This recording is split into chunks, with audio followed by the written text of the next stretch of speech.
Mula pa kaninang umaga ang pagbuhos ng malakas na ulan sa ilang bahagi ng Bicol. Sinabayan ito ng mga pagkulog, pagkidlat at malakas din na hangin. Ayon sa Pag-asa, localized thunderstorms ang nararanasan ngayong Lunes sa rehiyon at posible ulit itong mangyari hanggang sa mga susunod na araw. Sa kabila nito, wala naman daw na binabantayan na low pressure area ang Pag-asa.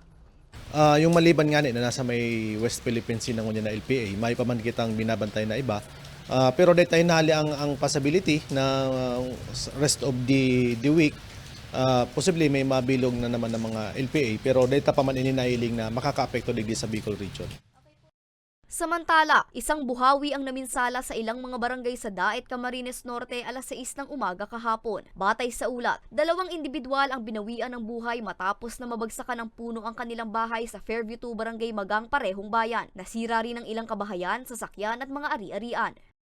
Nakuha na rin natin yung nadala sa ospital, yung 2 casualty, pero wala na pong buhay. Nagkandak din tayo ng Ardana sa Bibira kasi nag-send sila ng report sa atin na sila din po ay dinaanan. Kaya nag-deploy tayo din ng Ardena team at na ano po natin na pagkalaman na merong 38 families na apektado at merong 2 injured. Samantalang sa Barangay Magang ay merong initially 65 families na affected, partially damaged, 2 casualty at kaninang umaga na-report yung na-receive namin na a total of 74 families ang affected sa Barangay Magang. So ang ginawa po namin kahapon ay nag-submit kami ng report sa OCD, sa DSWD Region 5 at sa Office of the Mayor para yung mga biktima ay mabigyan agad ng agarang suporta.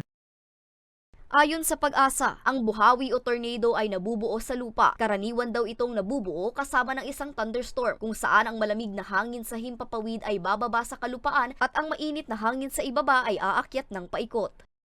Possible, pag iwakit ang mga thunderstorms, day man hinahali ang possibility na posibleng makaigwa man kita ng tornado, lalo na kung favorable ang environment para makaigwa ng tornado. Kasi ang tornado nga isa yan sa mga hazard na darakang thunderstorms maliban sa heavy rainfall, yung sa lightning, saka strong winds. Sa mga ganitong pagkakataon, maigi raw na magtungo agad sa pinakaligtas na lugar tulad ng basement o isang silid na walang bintana o sa isang matibay na istruktura. Maganda ring proteksyon ng ilalim ng mesa para sa ulo.